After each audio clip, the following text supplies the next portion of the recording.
Selamat siang pemirsa, berjumpa lagi bersama saya Zabrina dalam acara berita terkini yang akan memberikan berita-berita yang teraktual dan terpercaya.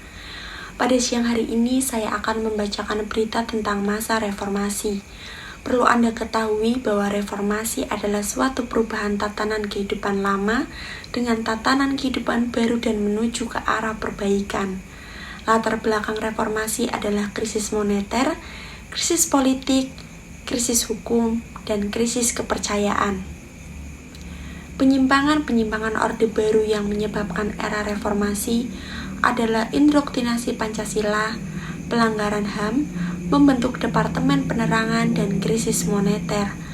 Menentukan gerakan reformasi yaitu dengan suksesi kepemimpinan nasional, amandemen dwifungsi ABRI, penegakan supremasi hukum, dan pelaksanaan otonomi daerah.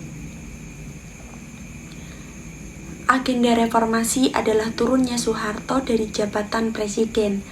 Adapun perkembangan pasca reformasi yang pertama yaitu B.J. Habibie dengan membentuk Kabinet Reformasi Pembangunan dibentuk pada tanggal 22 Mei 1998, terdiri dari berbagai elemen kekuatan politik dalam masyarakat seperti ABRI, partai politik seperti Golkar dan PDI, unsur daerah, golongan, intelektual dari perguruan tinggi Islam. Reformasi bidang politik yang telah dilakukan adalah dengan memberikan kebebasan kepada seluruh masyarakat untuk membentuk partai politik dan rencana pelaksanaan pemilu. Pelaksanaan referendum Timur Timur yaitu dengan menawarkan otonomi luas bagi rakyat Timur Timur. PBB dan Portugal menyambut baik usulan ini.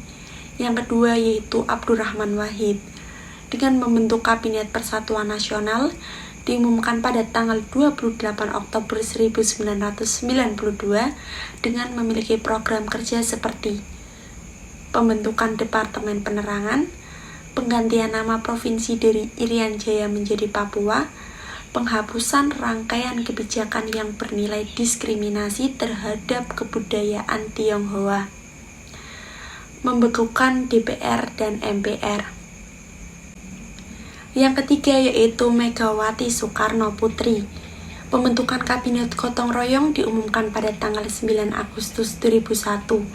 Agenda kabinet ini adalah membuktikan sikap tegas pemerintah dalam menghapus KKN, menyusun langkah untuk menyelamatkan rakyat dari krisis yang berkepanjangan, meneruskan pembangunan politik, mempertahankan supremasi hukum dan menciptakan situasi sosial kultural yang kondusif untuk memajukan kehidupan masyarakat sipil, menciptakan kesejahteraan dan rasa aman masyarakat dengan meningkatkan keamanan dan HAM. Upaya pemberantasan KKN dalam Undang-Undang Nomor 30 Tahun 2002 adalah bentuk keseriusan pemerintah dalam memerangi korupsi. Pemilu 2004 adalah pemilu pertama rakyat dapat memilih langsung presiden dan wakil presiden. Dilaksanakan dengan asas langsung, umum, bebas, rahasia, jujur, dan adil.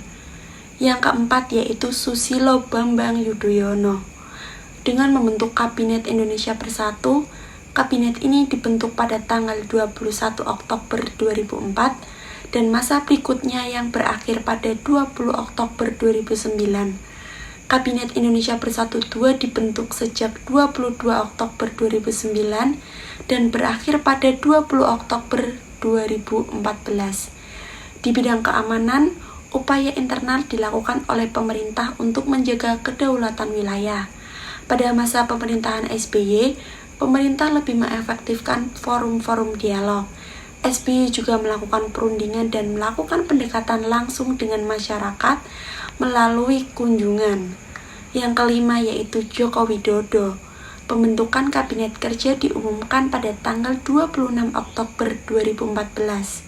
Kemudian dilanjutkan dengan menggagas program yang disebut dengan program Nawacita. Dengan program Nawacita, di bidang kelautan, Jokowi menginstruksikan perlakuan keras terhadap pencuri ikan ilegal. Di bidang pertanian, Jokowi membagikan 1099 unit traktor dan mendapatkan sertifikat sehingga cepat menggarap tanah dengan status legal. Ia juga mendorong hak penguasaan adat dan pengolahan hutan untuk kepentingan rakyat dengan konsep perhutanan sosial. Di bidang infrastruktur, Jokowi telah memulai banyak proyek, di antaranya Jalan Tol Irang Sumatera, Tol Solo Kertosono, Pelabuhan Makassar, meresmikan operasional Terminal Teluk Lamong sebagai bagian dari Greater Surabaya Metropolitan Port dan lain sebagainya. Berita tadi sekaligus menutup acara berita terkini pada siang hari ini.